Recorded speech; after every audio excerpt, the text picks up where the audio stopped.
Hey guys, welcome back to Sad Dad.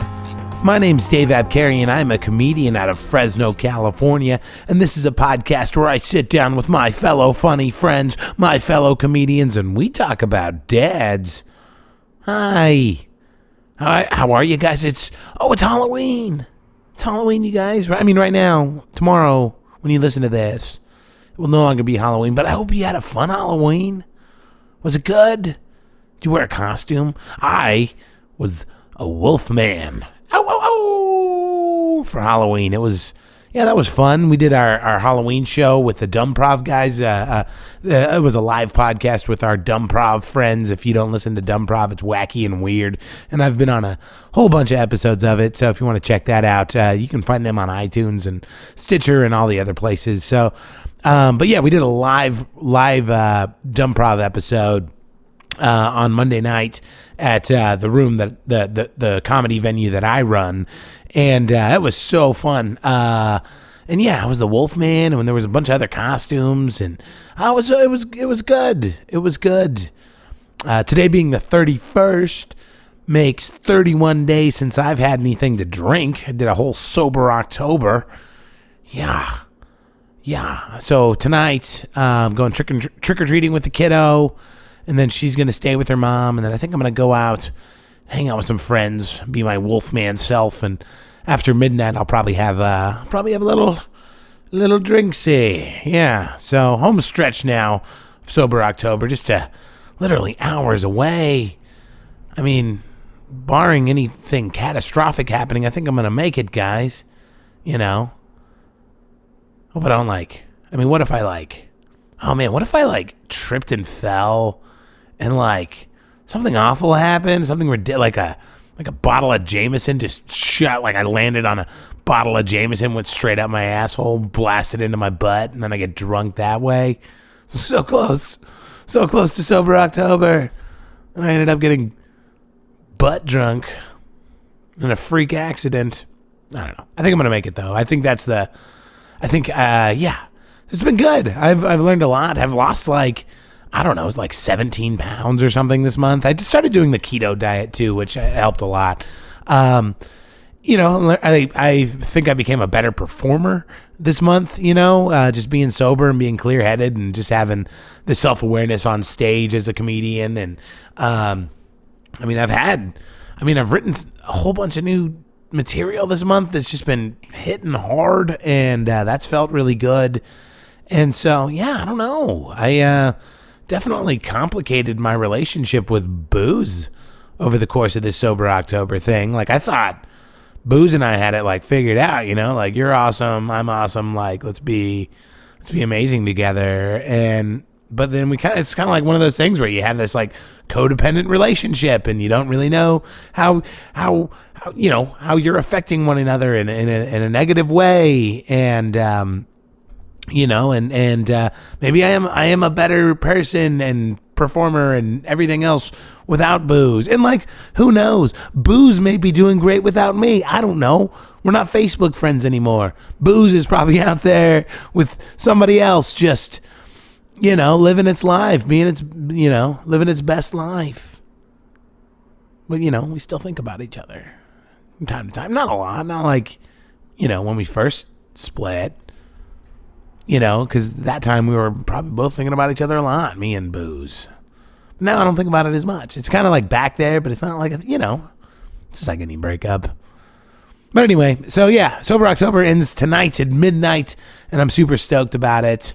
And I don't think I'm going to go hard. I don't think I'm going to get blitzed. Because I don't know if it's the same way with booze, but I know with drugs, that's how most people end up hurting themselves or overdosing, is they quit it and then they start it again, but they start it where they left off, but their tolerance is all different, So I don't want to get myself alcohol poisoning or anything. So yeah, maybe a couple drinks at midnight, go home, go to sleep, take off the Wolfman costume, and just go Betty bye.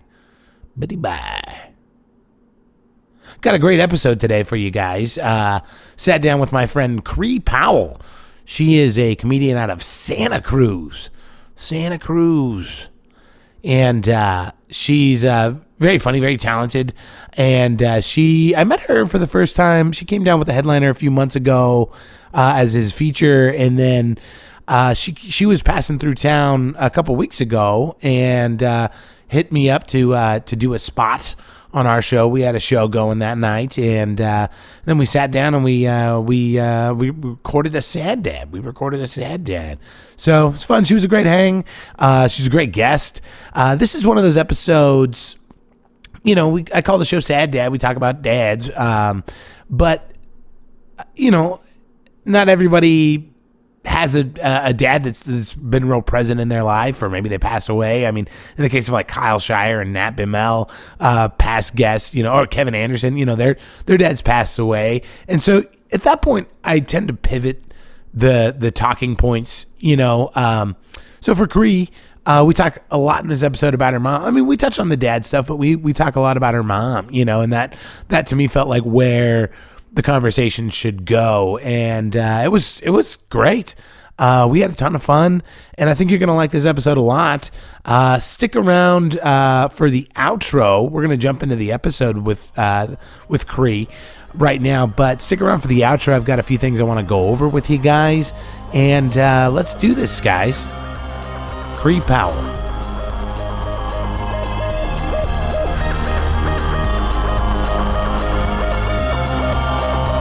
I'm like, you're using a free platform. They're allowed to have some rules. Right. And you just can't. Well, and like the thing that bothers me about that is like at the end of the day, we're all on Mark Zuckerberg's lawn. Like, You know what I mean? Like all of this like quote unquote free speech is happening under the terms and conditions. You know what I mean? Like we all check that box.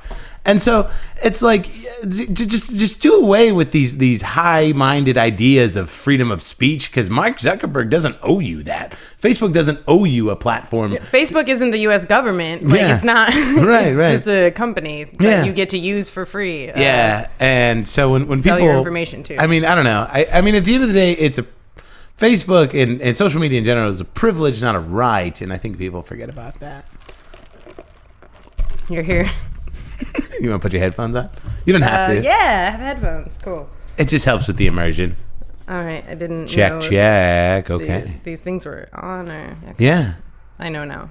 Yeah, you're doing great. Are you? Is that a comfortable distance? I'm gonna bump you up just a little bit on the volume if you want to be a little further back like that, which is fine. You can totally do that. Hi. How are you? I'm good. How are you? Yeah, you're drinking some coffee. We got some coffee. Yeah, we're just killing it. We went to Panda Express and got some coffee. Yeah, that's what happened. Yeah, it's because all the businesses are attached here in Fresno. They're twins. The twinsies. Yeah, no business can stand on its own. No, you got a phone call. No. Okay. If you need to take it, I can pause. We won't take very long. He's just bored. Is he? Yeah. Is that in Orlando, you were saying? Yeah. Yeah. Yeah, and it's 5, so he just got off work. Oh, weird. He's a musician. That's pretty cool. Yeah. Yeah? Like he's a working musician? Is that what he's doing out there? Is he a musician? No. He works in sales. He works for a company that sells herbs. Oh, okay. Yeah. It's kind of cool. Like herbs or like herbs? Like herbs. Like oregano? Yeah, like bay leaves and basil. That's exciting. Herbs. Yeah. It's not exciting, but it pays well, and then he has money to be a musician. Hey, there you go. Yeah. You got to do what you got to do. It's the grind. Well, I know you've been out to Fresno, Clovis before. What do you think of it out here? Why? Why are you here? Well, yeah. Yeah. That's a fair question. like every time I come here, I'm like, why did they build a town here? Why did they build a town this far away from the mountains and the ocean? Oh, man. Is there a lake? Okay, there's a river, right? Yeah. Yeah. There's I mean, we're like right in the middle of everything. So I don't know. I mean, you could say you're right in the middle of everything, but you're also like equally distant from everything. Yeah, it's a half full, half empty situation. I'll be honest about that. We were driving back in May. We were driving across the United States, and we were in like Texas. And God, that's like, this feels middle of nowhere, but God, that like you're out in the just the open, like, agricultural lands of Texas. Like, you're driving out, like, down that Route 66 route, and it's like nothing. But I mean, you know, God bless their souls. Those aren't people. Those are people that live in Texas. It's not like you and me. It's different. Sure, that's fair. Yeah. I mean, I'm sure they love that. Like, for me, it's like, I mean, you kind of touched on this, but like, I'm always like here in the Valley, and then even where you're from, even in Los Angeles in Southern California, you're always in the shadow of some mountain. You know, there's some mountain within 50 to 60 miles of you minimum, and so it's like. It's just the idea of like not having any kind of a mountain looming over me is it felt kind of weird and foreign, as strange as that is to sound. It is weird. I have some friends from Illinois, and I don't understand how they can live somewhere where it snows, but there are no mountains. Yeah. They're like, no, we just live on a flat expanse, and then for 9 months out of the year, we are buried in snow. Yeah. And I'm like, don't live there. What? I don't know. I don't mean to shit on. Yeah, I also shouldn't be inviting more people to move to the coast because we already don't have any more houses. But there's no room at the inn. Yeah. But you're from Santa Cruz. I live in Santa Cruz. That's so cool. It's cool. Yeah, it's great. Did they really lean into that like Lost Boys thing out there? There are like a lot of Lost Boys parties from that movie, The Lost Boys. You remember that movie, The Lost Boys? I mean, no one's ever invited me to a party, but I imagine that. No one cares that's there, but when people come to Santa Cruz, they say like Lost Boys, and people go, yeah, that's fair. And they're like, hey, you want to go buy some heroin under the trestle where they filmed Lost Boys? Yeah, that sounds good. You'll probably see someone that looks like Kiefer Sutherland from Lost Boys. So yeah, it's not nice. No. Santa Cruz, you know, Santa Cruz isn't nice. Is that what you're saying? I mean, it is, but you know, it's not. It's not what there's the image that they're selling at all. There's not like no coastal like California town is. Yeah, I guess go to anywhere and you're just stepping on needles, but yeah. You know.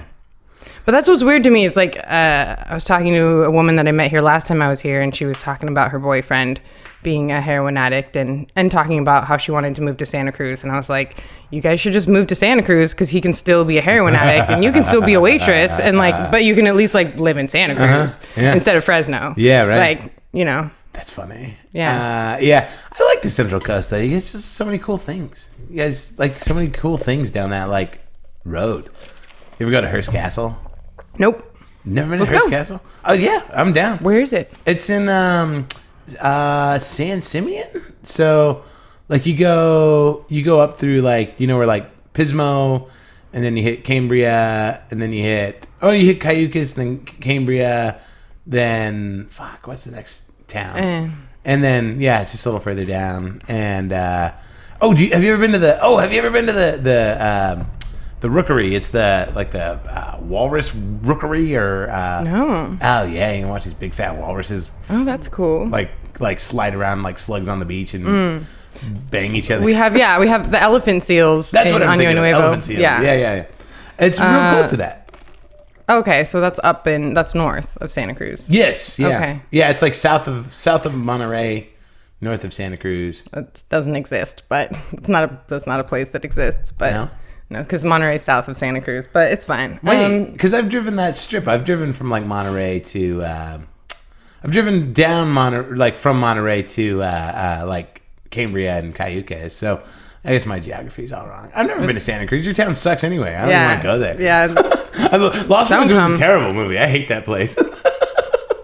I mean, it wasn't a great movie, but everyone seems to love it. So, you know, it is a really great movie that was filmed in Watsonville, actually, which is just south of Santa Cruz. It's a really good movie. It's an indie flick. It's called Killer Clowns from Outer Space.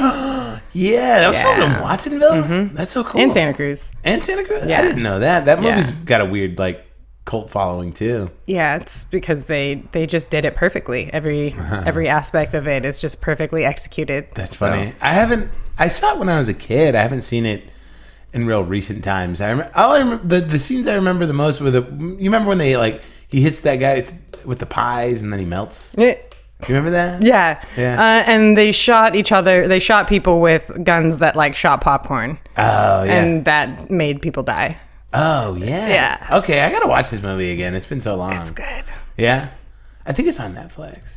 Probably. I feel like I've seen it on one of the streaming I've seen it on Hulu. Maybe that's what it is. After this, we should watch Killer Clowns from Outer Space. Yeah, okay. Okay. Oh, man, let's hurry up and podcast. Okay. I'm super stoked about this. And so, yeah, you're a comedian. And you're very funny. Thank you. You had a great set last night. I had a good set last night. You had a good set last night. You don't know how to take compliments. No. but keep going. Yeah, go on. I'll find it.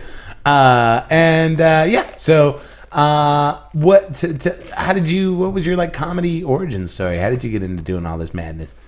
It's the same boring story that not everybody, that most people tell, I think. Sure. Wanted to do comedy, didn't know what it was. Yeah. So, like, how do you go from being, like, an exceptionally funny barista to having an HBO special? Like, what are the steps in between there? Sure. I'd never seen comedy in, like, a not, like, very formal setting. Sure. Except one time a guy came to an open mic where my friend was singing, and he did some stand-up, and it was really bad. And I was like, oh, that's a crazy person. Like, he needs to go, like... He needs to go to jail or something, because that was terrible. I don't know what, and it was any bad open mic comedy. Yeah. But he was like at a mixed mic where everybody was like reading, like, I was like reading like sexual poetry, and like people were like, playing these like indie songs and like fucking Simon and Garfunkel covers and stuff. And he goes up and he's just like this just fucking it's even worse basic dude that's just like, like, I don't know, I don't even want to, like, it's too upsetting, like how bad his comedy was. But I was like, that person should like be removed. And that was all I knew about open mic comedy was just having seen that man. And then like 10 years later, 10 years of people being like, did you know that when you talk, you are doing stand-up comedy at people? And I was like, no, like, I don't know, but I watch stand-up comedy all the time, so that's probably just what my brain has decided to do. And 10 years went by before I found out that there was like an open mic that I could go to. Yeah. And then you said, it's funny, I've talked about this on the show before, but like, that happened to me too, where like people were like, you're funny, you should be a stand-up comedy, you tell the best jokes. And I'm like, I'm not telling jokes, I'm just being funny. Like, it's I didn't want to tell jokes. I never thought of them as jokes. I'm like, it's just being funny. And sounds like you're like, I'm just surviving. Yeah, like I'm just trying to deflect everything. I know. I am a uniform delivery man who hates his job, and being funny is all I have. Yeah. And so I think you and I were talking for a little bit. So you have this like 10-year period where you have this terrible open mic encounter, and then you decide you're going to start going to the open mics, but you didn't go up right away, right? No, I watched for like 2 years. So, wow, 2 years. Yeah, a man came into my coffee shop, and he had just gotten like a spot on the San Jose Improv local talent type night or whatever. So he came in with some tickets, and he offered them to my coworker, and she was like, no thanks. And I was like, I'll take, like, I'll come watch you do comedy. And he was like, oh my God. And so we became friends, and I went to go see him perform, and it was cool. Like, it was, he was pretty new, and but Brendan Lynch, I believe, was hosting that night, and he is hilarious. He's out of Santa Cruz. He's in LA now. And a bunch of other people who I would probably know who they were if I saw them now, but since I didn't know anybody back then, I don't know who they were. Anyway, it was neato.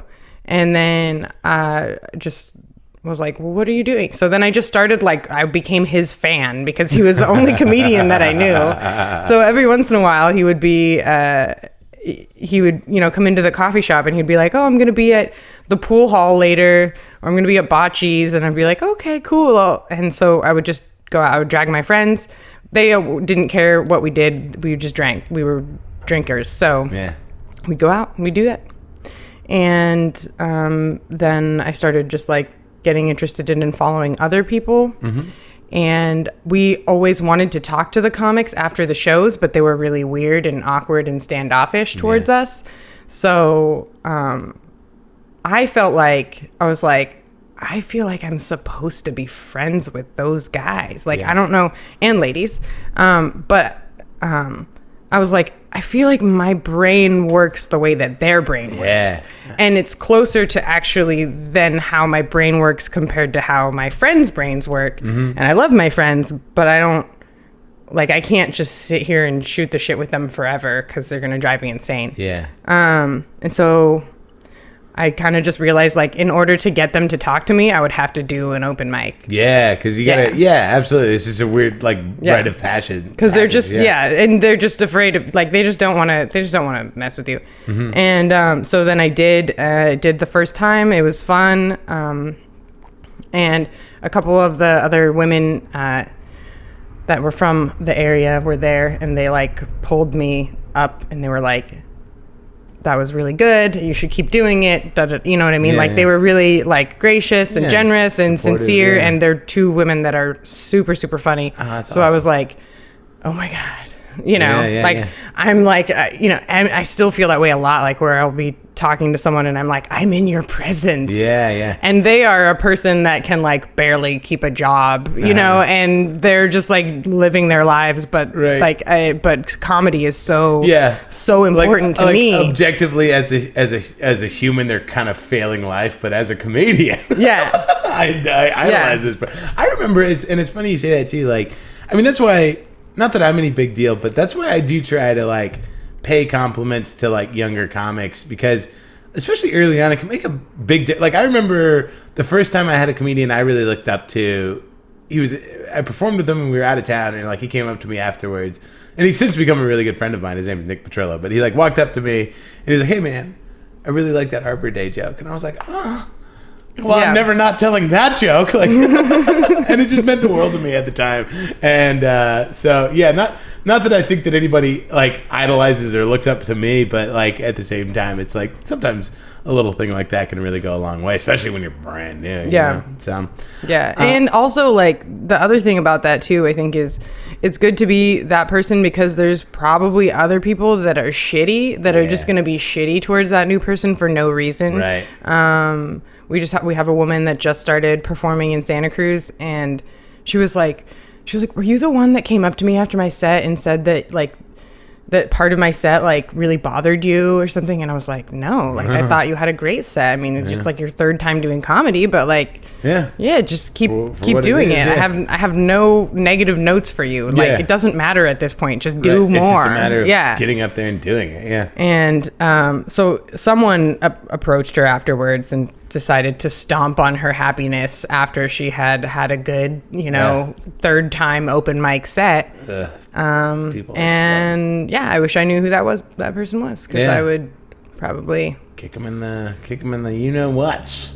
Or just talk to them and look at them really seriously. Violence probably isn't the answer. Which would make them really uncomfortable. Or tattle on them. Oh yeah, tattle. You do that. Tattle. That's great. And so you finally, like, you do the thing. You go up, you do your first open mic set. It goes well enough for you to want to keep pursuing it. People are supportive enough, and then the rest is it. You're actually starting up your own show now too. I have a mixed open mic. You're telling me about Blue Lagoon. Oh yeah, but that's not my show. I mean, that's the Blue Lagoon has been running for almost 13 years. Right. Yeah. So, I'm hosting it. Well, I'm taking over the. Yeah, I'm taking over that. Yeah, I'll be booking it. That's your fucking show at that point. You're the face. Well, I know, of it. but I'm not starting it. It's already starting. I'm keeping it afloat. Okay, I'm sorry. Keeping it alive. Either way, I'm excited for you. Way to go. That's really cool. We're opening some other rooms, but since we're in the early stages of that, they might not happen. So I'm not really gonna talk about it too much. That's all right. But still, that's great. I mean, like, it's just neat the way that you're perpetuating the comedy scene, and it sounds like you're being a lot of the change that you wanted. You know what I mean? Like, and that's awesome. Especially, like, among female comics too. So it's great that you're supporting them that way. Yeah, if you're a female comic, please come to Santa Cruz. We need you so desperately. Yeah. Reach out to me on Facebook, ChreePowell. I'll book you. Reach out to me. Yeah. We need more women in our scene. Hit her up, people. Yeah. So that's why I'm like, every time a woman goes up to the mic, I'm just like, hi, like. Yeah. And then this woman is pretty funny. She's also like, she's 30, so she's not like coming out with like nothing. She's coming out. She's got like life experience that's funny enough. Right. And but I was like, let's meet up and write. That'll help you and do that sort of stuff. And I mean, that's.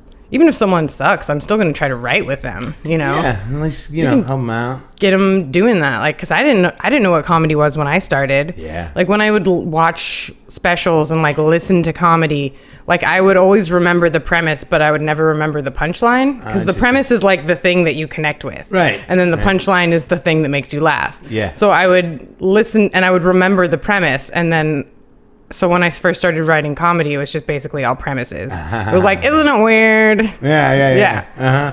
That's funny. And and then you just figure out how to. Yeah, I mean, it's part of it. Learning how to write. Yeah. Writing jokes. Is and hard. someone's like, hey, you should write jokes. Like those are nice premises, but you should also write jokes. Yeah. And I was like, I don't really want to write jokes. That's like not the kind of comic that I am.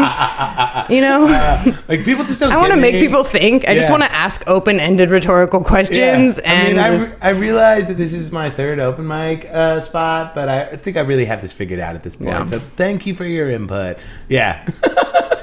Nothing like a nice high-minded. Yeah. And I'm not going to take any feedback on my Trump impressions. I think that they're perfect and super fresh. So I can do.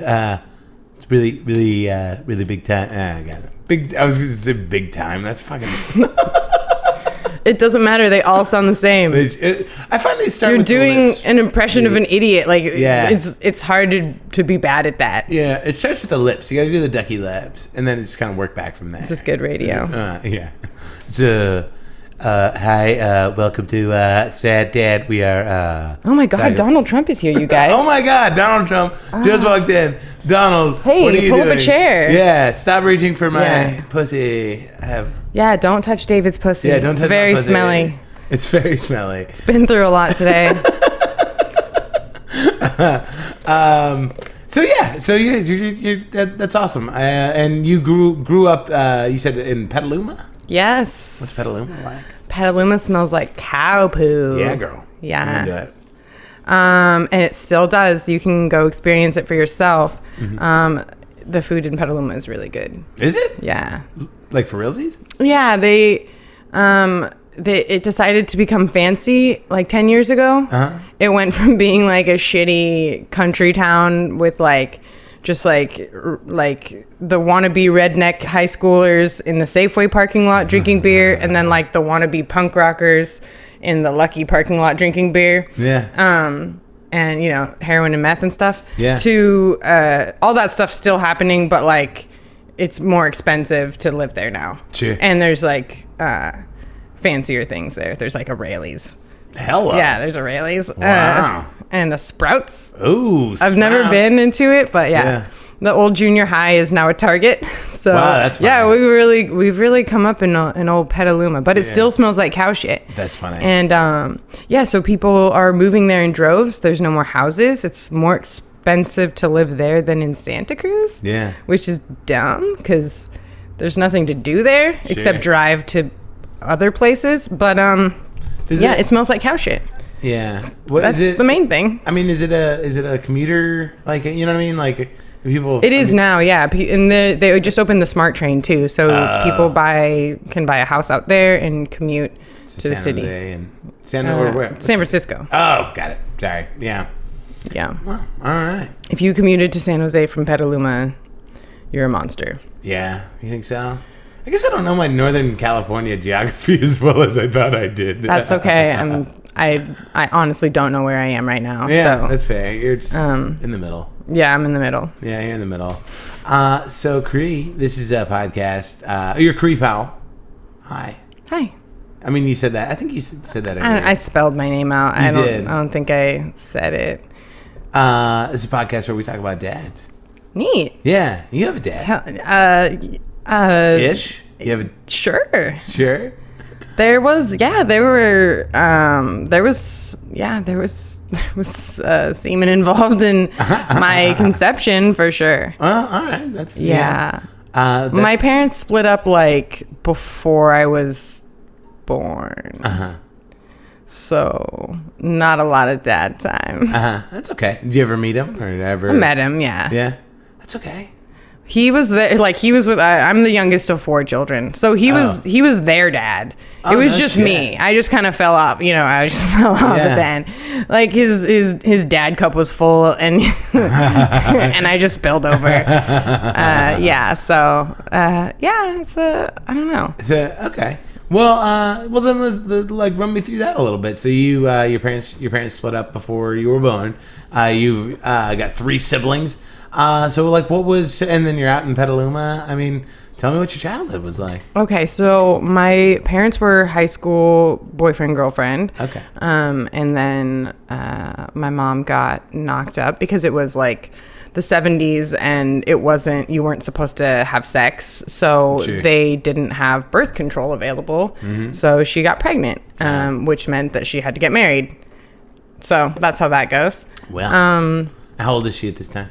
18. Okay. And so then they had my sister, and they were a small family for 5 years. Then they had another sister. She was the child that they chose to have. Like they were like, let's have another child. Okay, we're married. And they had her. Yeah. Uh-huh. And then they accidentally had my brother. And at that point it was like my mom realized like this dude's not like he's not gonna get his shit together. Yeah, so I mean, and they're still like under 30 at this point. Yeah.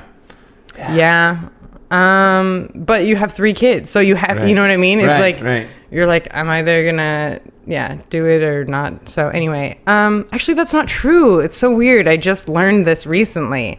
I always grew up with the impression that my mom had like kicked my dad out in this like really empowered moment of like, fuck you, I can do it on my own. But that's not actually, it's so weird. I like haven't like fully rewritten that yet in my mind. Oh, well, like I haven't rewritten the story. But you have, something.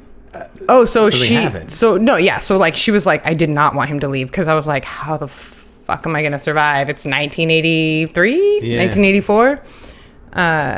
I have four children. Like, I don't want this dude to, like, he sucks, but there's no other way. Right. And he left. Yeah, he left. And moved, like, one town over. So he was always, like, there, but not, like, there. And he kind of tried to be a dad to my brother a little bit. Like, he was like, oh, I could maybe, like, hang out with this little boy. But he, like, didn't, like, know how to deal with the girls. So yeah. What was his deal? Like, I mean, he was. I mean, just like mental illness. Oh yeah. Yeah. You've talked to me about that. You've said you've had some concerns about. I don't know. You have reservations about having your kids of your own because of. Oh yeah, it's a shit show. Yeah, it's a shit show. It's rough. Yeah, I went to a funeral on my dad's side of the family recently, and like I don't know a lot of these people because my mom was just like, nah, like you don't need to know these people, and I was like, there are like 18 teeth on that side of the room, and we're from California. They're not from Arkansas. They found pockets of like Arkansas in California to live in. How funny. So they're nice people. They're just really like, don't be friends with any of them on Facebook because they will annoy the shit out of you. That's funny. And so then your mom kind of like slides into this single parent role. Oh yeah. Growing up. Tell me about her. She's great. She didn't have a choice. She just did. You know what I mean? When I turned 18, she was like, I think I've been depressed for like my whole life. And I was like, yeah, probably. But she didn't have time to think about whether or not she was happy. So, she just did her shit. She didn't have a choice. And she's amazing. She's the coolest person ever. Where did she grow up? Petaluma. Yeah. My grandmother grew up in Petaluma, California. And my great grandmother also grew up in Petaluma, California.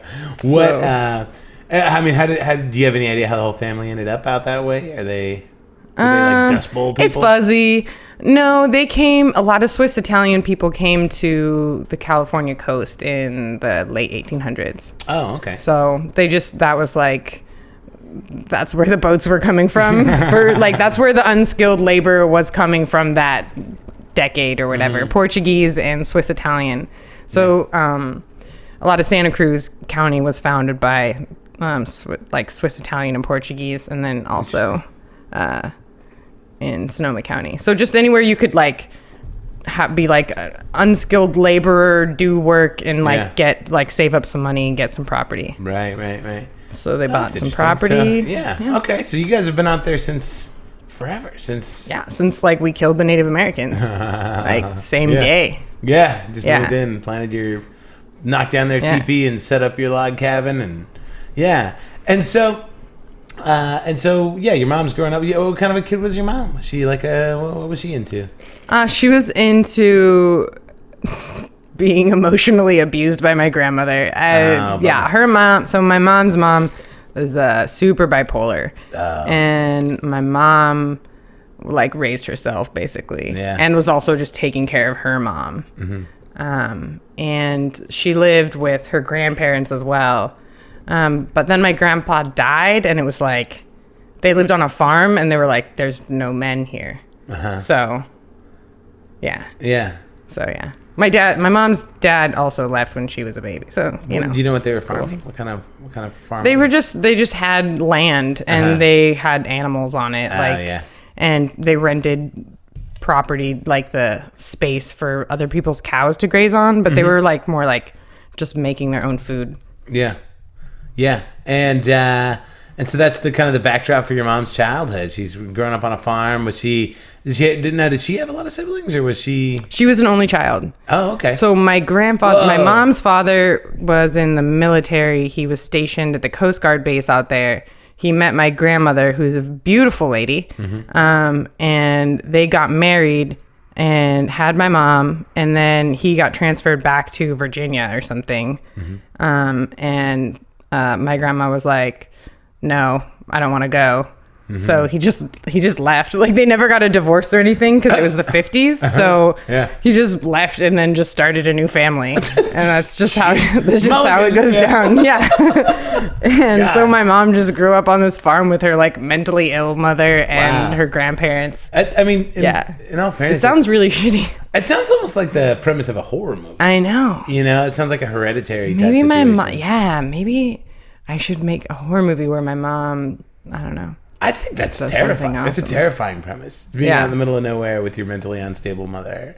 Yeah. In an old farmhouse. And there's cows are super creepy. Yeah.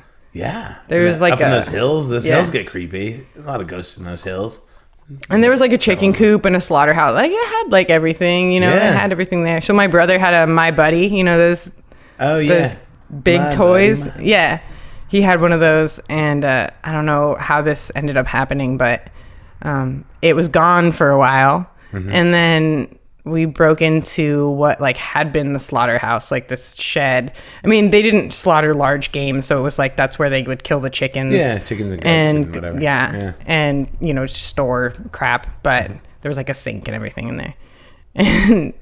And Buddy's head was just in the sink, and his the water was super minerally, so it looked like he had blood pouring out of his eyes. And it's terrifying. Yeah, and I was I really thought that somebody murdered this doll, and it was several years later that I was Buddy was a doll, because I was little, so I just ran away, and I was murders, and then several years later, I recalled that and was oh, but that was a doll, I didn't live on a farm where there was a murder.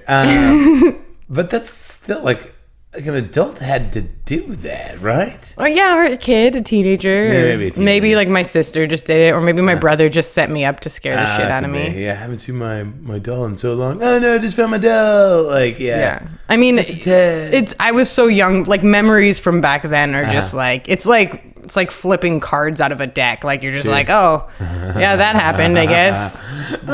So your mom's growing up on this creepy farm all by herself with her mentally unstable mother. She's going to school out there in Petaluma. Was she a good student? Do you know? Yeah. She was a good student. She, wanted to do well and stuff like that. Yeah. She was a good student. We had the same economics teacher, my mom and I. So okay, that's cool. Yeah, it's all family, he remembered her.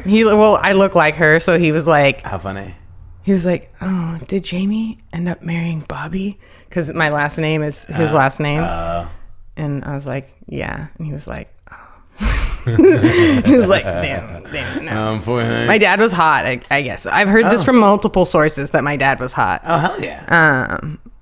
I heard from my mom, obviously. She was like, your dad looked like Jim Morrison. And I was like, oh, fuck. Yeah, that's a panty but also dropper. like, yeah, I know, but like, don't marry him. Like, anyway. And then I've known other people as I've grown up in that town that have been like, oh yeah, your dad was super hot. So then I'm like, well, at least my mom like shacked up with a super hot dude and nailed him down for 10 years. That's like more than I've ever done. But like, she wrote out the prime years. Good for her. Yeah. Oh, she wrote out the only 10 years that he was remotely fuckable, I guess. And then he tanked, huh? Oh my God. Yeah. Bottomed out. He was, he didn't take care of himself at all. I don't think he doesn't have a lot of teeth.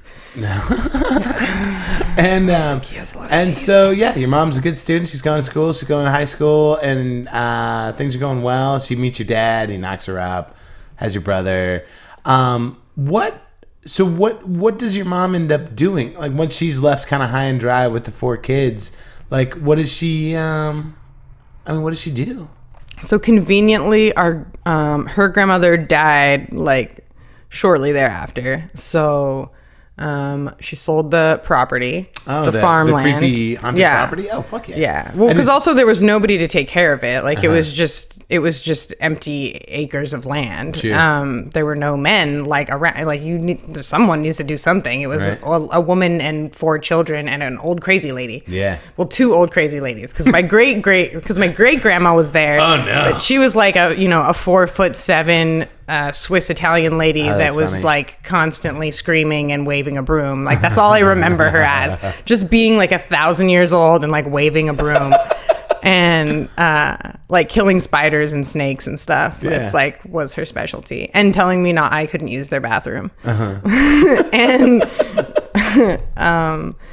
and then my grandmother was there, and then it was just a bunch of kids. So there's no one to take care of the farm. So it was like, let's just put these old birds away and and get rid of the farm. And then she moved into like a low income housing. It's like the Clinton years, I think. Yeah. So it was like she moved into some low income housing, and it was like early enough in the Clinton years that it was like just Christian families that had too many kids. It was like before it just became like, as I grew up there, it became just like a mess neighborhood.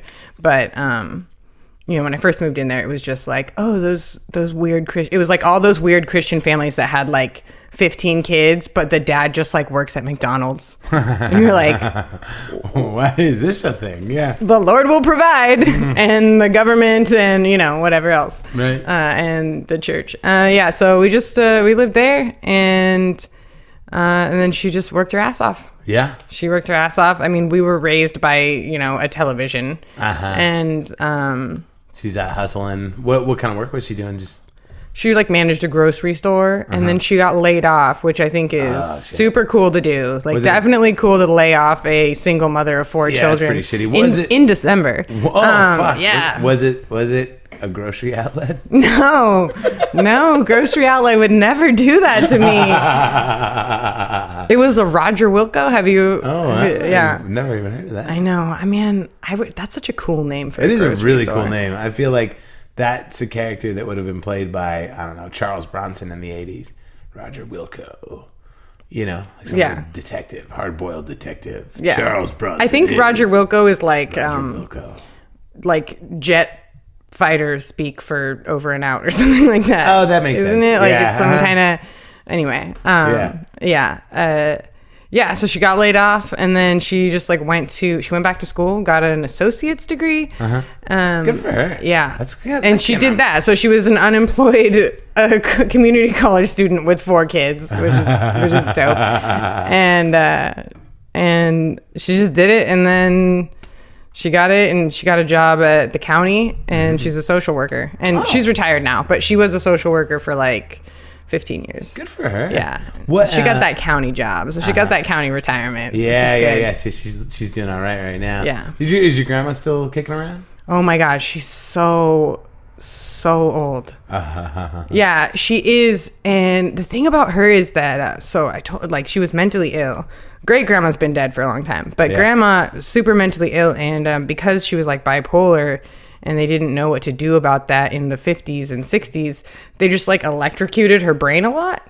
Oh, that sucks. And so she's like never been a real person to me. Like, even though I've grown up with her, like she doesn't like, she's not super, like she's interactive. She's not a vegetable, but she's like I told my aunt, I was like, she's not a vegetable, but she's like a fruit. Like she's got a personality. It just comes and goes. Like, anyway, so she's still alive. And it's like, we've like, for the last 20 years, we've been like, is grandma gonna survive till Christmas? And then she just still does. She's dude, plugging along. she just still does. It's crazy. Funny. Is she in a home, or where's she at? Yeah, she's in like a nursing, like assisted living, or I mean, she's pretty close. Yeah, like she has to go to the hospital all the time. Like it's like, yeah, she was living in like a sort of community housing situation for a long time. Like where she would live with like, there'd be like one old lady that's like still got it,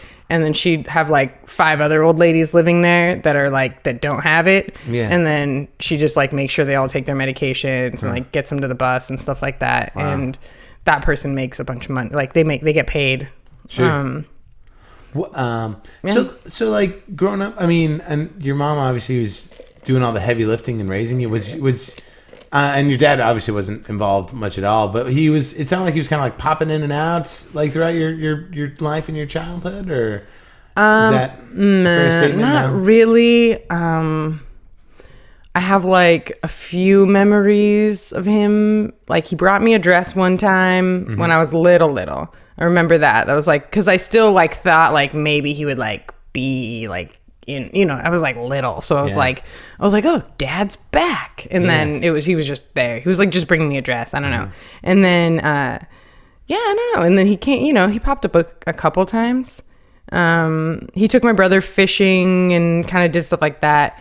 But he's still like, he just couldn't. He just, like mentally, he's, not in a coma, but like in a wheelchair. So, you know what I mean? Like, it's like, he's not like, what kind of work did he end up doing? Nothing. He was, Social Security. He collects Social Security. Wow. Like disability? Yeah. Oh shit. Yeah. What was his claim? That he's deadbeat. I don't know. He's mentally ill. I think he's like schizophrenic or something, bipolar, that kind of shit. I got you. Yeah. So I'm painting a really nice picture of my genetic landscape. Yeah. So we got both sides of the family. Yeah. I mean, I get it. I mean, that can be pretty. I mean, it sounds like he was still a piece of shit, but I mean, I get that can be a pretty crippling, thing. Like my older brother's been on Social Security disability for his mental health since I think he was like 23. Thank God that some people can get that too. Like that's otherwise he would just be homeless. He would either be homeless or like he would just be like, I couldn't imagine my older brother working at like a Target or a Starbucks. He would just be punching customers, like just rampaging through the store. And so at least I think it's probably for the better that they're not like involved in like the retail economy, because this is fucking nightmare. Yeah, there's just I'm like super grateful that exists for people that need it. So like this is the part of the show where I usually ask for dadicdotes. We've been more focused on your mom. So do you have any cool momicdotes? Like any like fun stories or profound moments with your mom? Well, so can I do 2? Yeah. Okay. Absolutely. So the The fun one is, so my dad had taken my brother fishing. And so I wanted to go fishing. And I still, for some reason, even though I know that I don't like fishing, I still like have the urge to go fishing. Yeah.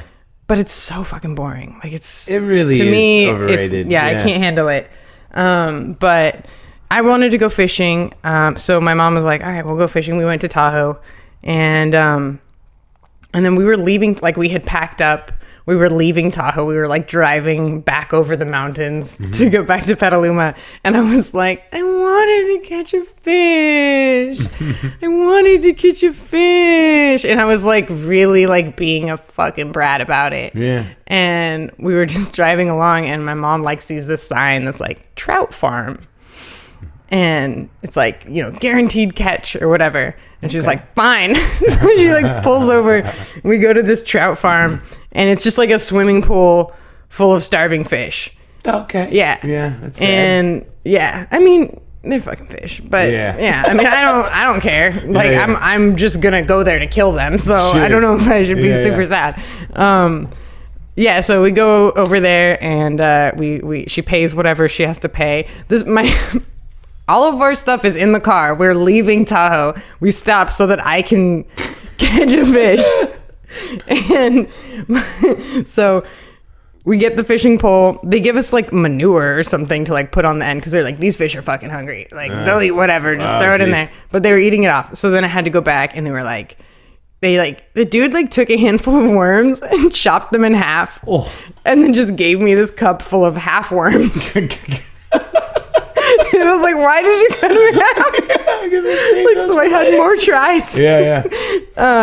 And so my mom's like, all right, you have to put the worm on the hook. And I was like, I couldn't do it. Like I could touch a worm, but I couldn't put it on the hook. That just seemed mean or whatever. And so then my mom put the worm on the hook and she was like, okay, like throw it in the thing. So then I cast it into the swimming pool and then, you know, immediately gets a bite. And then I'm trying to pull it up and I couldn't pull it up by myself because I was a little child. So my mom has to like take it from me and pull it up, throw it on the ground. And then they had handed me a pipe and they were like, when you pull the fish out, you hit it with this pipe to like knock it out or whatever, or to kill it.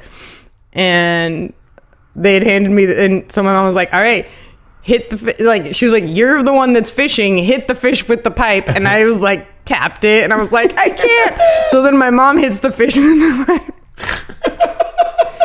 And she did all the fucking work. Yeah, she did all the work.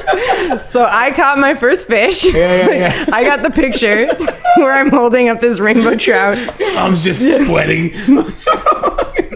And that's what a fucking woman has to do when a man doesn't do his fucking job. That's a great story. Your mom sounds right. How old were you at that time? I was like probably 7 or something. Yeah. It's a cute age. Yeah. And amazing. Yeah, and then she made me eat it. Yeah. Which she also there was no room in the car, so it was in my lap in a bag of ice. For the whole drive, which is a 4-hour drive. 4-hour drive. Looking at you that entire time. Yeah. That's so funny. And then she made fritters, and those were good. Oh, okay. Yeah, because she was like, oh yeah, like my kids aren't going to eat fish. Like, they don't actually ever eat fish, so they're not going to want to eat this unless I deep fry it. Oh, that's hilarious. That's a good story. Yeah. You said you had another fun monoctone moment? Yeah, mom and I went to North Carolina when I was 18, and we were there for 5 days, and when we came back, my mom had a Southern accent for like a year. She just picked it up the second we landed, and she's from Petaluma. She was just like, I'm a country girl. And I was like, yeah, but you're like in Bodega Bay, like Northern California. You're fancy country. You're not this country. Like that boogie board gave me the vapors.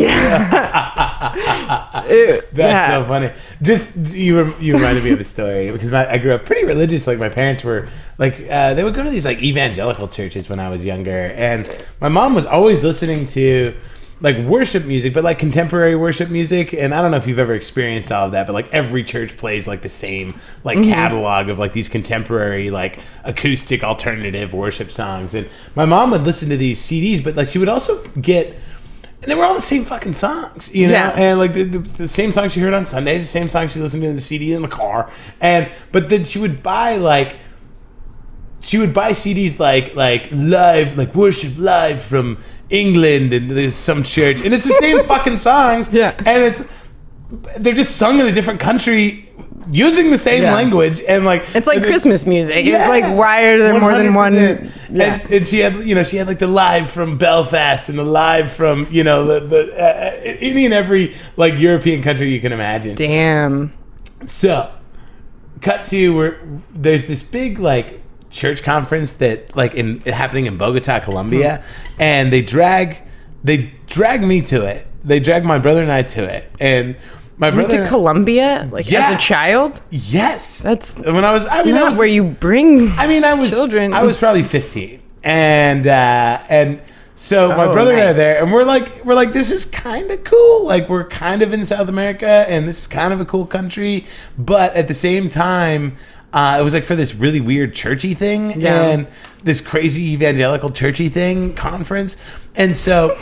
But the whole time, my mom is there, and we're meeting. It's an international conference, so we're meeting people from all over the world. And every fucking person from a different country that would walk up, my mom would be like, "I've always wanted to worship with the Irish. You guys have the best worship music." And then she'd be like, "I've always wanted to worship with the English." Like we're like, "Mom, what a snake."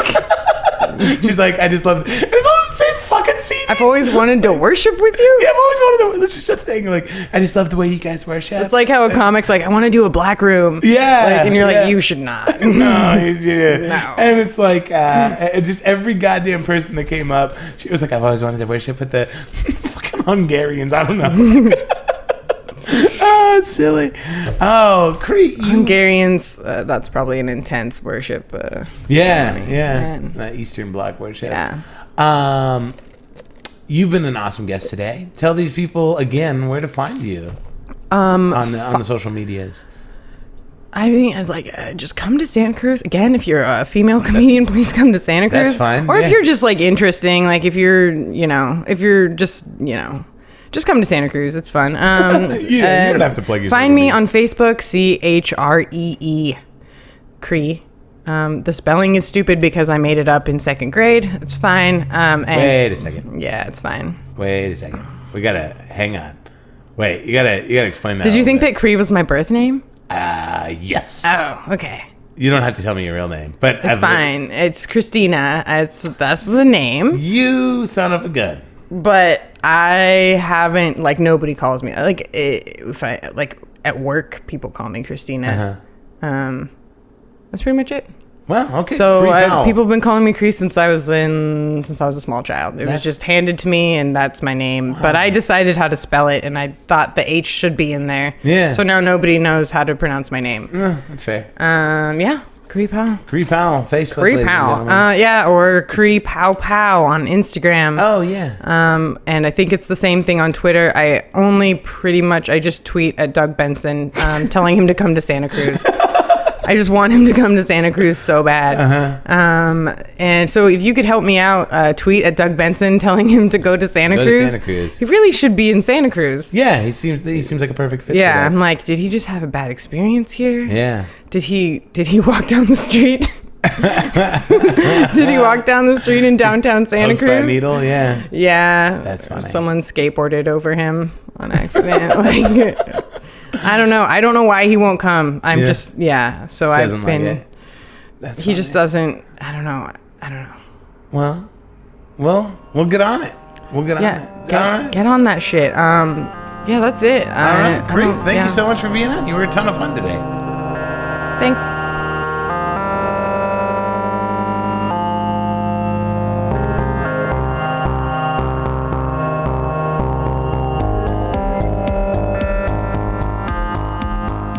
Chree Powell, everybody. She's great, right? Oh, man. That was so fun. She's great. I'm actually going to be... she actually booked me on her show. I'm going to be up in Santa Cruz, December 5th. If you're up that way, come see me. I think it's the Blue Lagoon. I think that's the venue. December 5th. I don't know. You know what? You can follow me and you'll know exactly when and where I'm going to be always. At Dave Apkarian on, that is Facebook, that is Instagram, that is Twitter. You can find me all those places. If you're not sure it's the right Dave Apkarian, look for the mustache. The mustache. That'll let you know.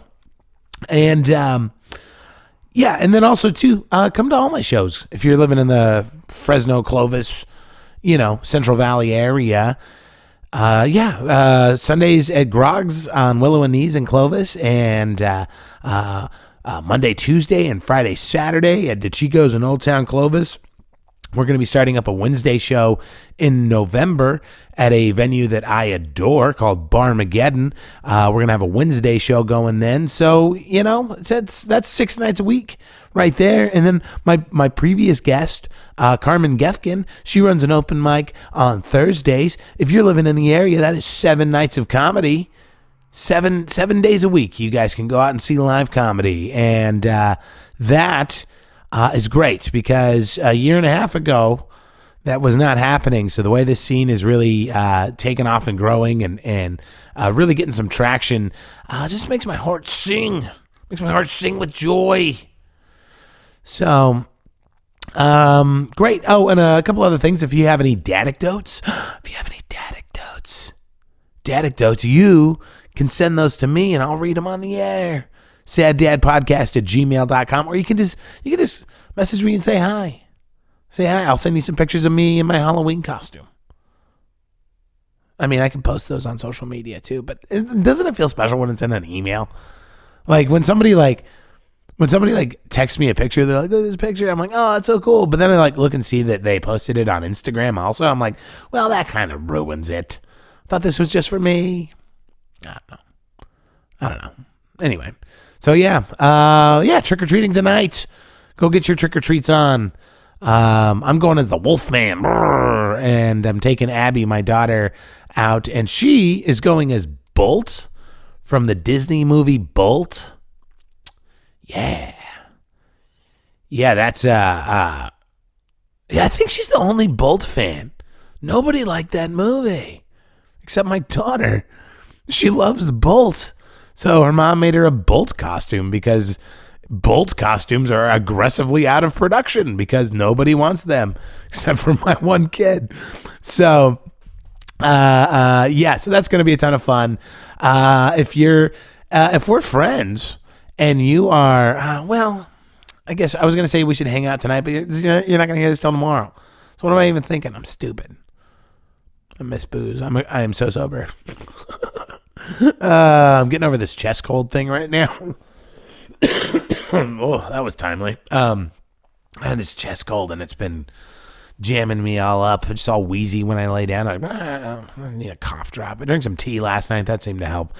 Well, that's been our show, guys. I will catch you next week. I think I'm going to have a real special episode of Sad Dad for you next week. My buddy Kyle Clark from the This Is Rad podcast. If you don't listen to that podcast, you should.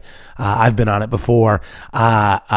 Kyle is going to be in town doing some shows with me, and I think we're going to do a Sad Dad episode, and I think it's going to be really good because A, I love Kyle. He's amazing. And B, I've met Kyle's dad, and he's fucking cool as shit. So that's going to be fun. He's also bringing a guy named Tom Seiniger with him, who I am super excited to work with comedically. I'm excited to have him up on our shows, and I might do an episode with Tom too. So we will see. Either way, I'm going to have a real fun, I'm going to have something for you next week that I'm going to be really excited about. So that wasn't a cough. That was me turning into a werewolf. That was pretty good, right? We're practicing. Cool, guys. I will talk to you soon. Adios.